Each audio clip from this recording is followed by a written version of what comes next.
Okay, this is going to be a quick video on how to make a sample puzzle piece using Autodesk Fusion 360.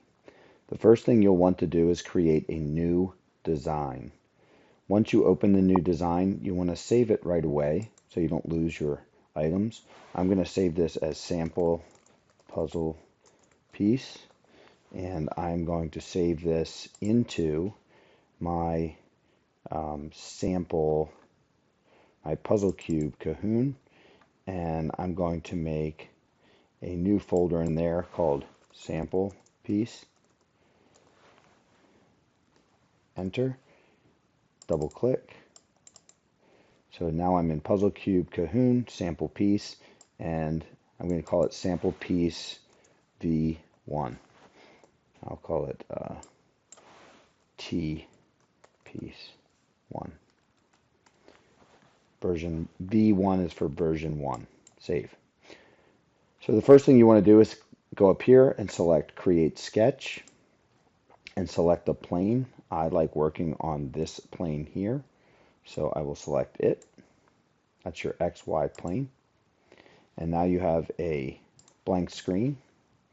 So from there, I like to go, and you could do this a couple of ways. I'm going to go ahead and do a 2-point rectangle. So I'm going to start at the origin. I'm going to drag out and down. As you can see, it says inches there. And then remember, we did sketch, then dimension, then extrude. So that's my sketch, except if I were making a puzzle piece and it was 3 of my 0.75 inch cubes wide, that would be 2.25 inches. So I'm going to dimension it. You can either push the D key or you can go up here and select sketch dimension. I'm going to push the D key, and I'm going to select this and come down, and I want to make that 2.25 inches and enter. And then from there, I also want to create a piece that is in the middle of my puzzle cube that will go up another, well, first, actually, I want to make sure it's 0.75 inches tall, so I'm going to push the D key again, come out, and make that 0.75 inches. And then from there, I want to create a piece that goes up and comes back down. So from there, I'm going to use the this time I'll use the line tool. That's fine. So I'm going to go here. I'm going to zoom in by using the wheel on the mouse. I'm going to go up, and I want to go up 1.5 because I already have 0.75. So I want to go up 1.5-ish. Will be close enough. I want to go over about 0.75. Doesn't have to be exact because we're going to dimension it. Come back down, and then I want to. You can tell that it's a closed shaped because it turned light blue. So now I want to hit escape, so I get rid of my line tool. I want to push D for dimension. I want to make sure this is 1.5 tall, and I want to make sure that this piece here is 0.75, 0.75. And then before I'm done, I want to make sure that this is centered. So a good way to make sure that this is centered is that this should be 0.75 from the corner to here. So I'm going to push the D button for dimension. Okay. And you can see that, so if I push the D button, you'll see that this is going to highlight for dimension. I'm going to click the corner. So from the corner to the corner should be 0.75 inches. And now it is centered. So I can finish my sketch. There's my T. I would like to see it in an isometric view, so I'm going to go to my view cube and hit the house.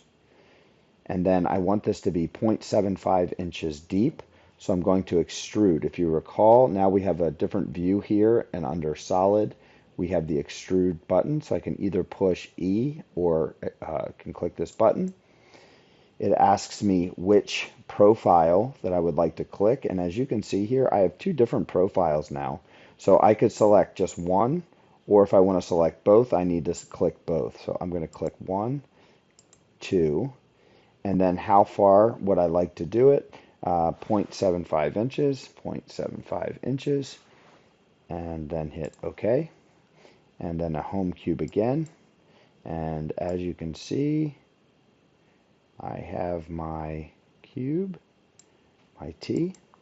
Then I want to go back up, and I'd like to save it again. And it says which version. I want to say version 1.0 because that is my original version, and hit OK. From there, I can see my dashboard, my data panel, I'm sorry. Click Puzzle Cube. Okay, I can click Sample Piece, and in there you can see there's my T piece. Okay, and that is your tutorial on how to create the T using two rectangles. I'm also going to do the same T, but in a slightly different way using a sketch plane. So please bear with me here. I'm going to close my data panel. I'm going to create a new design. I'm going to create a new sketch. I'm going to create it on the same panel. This time I'm going to use the same rectangle. So I'd show you a different way. I'm going to go up and over.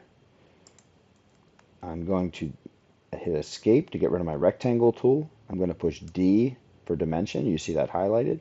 I want to make sure this is 0.75 inches tall. I want to make sure this is 2.25 inches wide. And I'm going to go ahead and finish my sketch. And you can see that I have the bases of it. So from here, I want to extrude this shape and 0.75 inches, and I have my rectangle.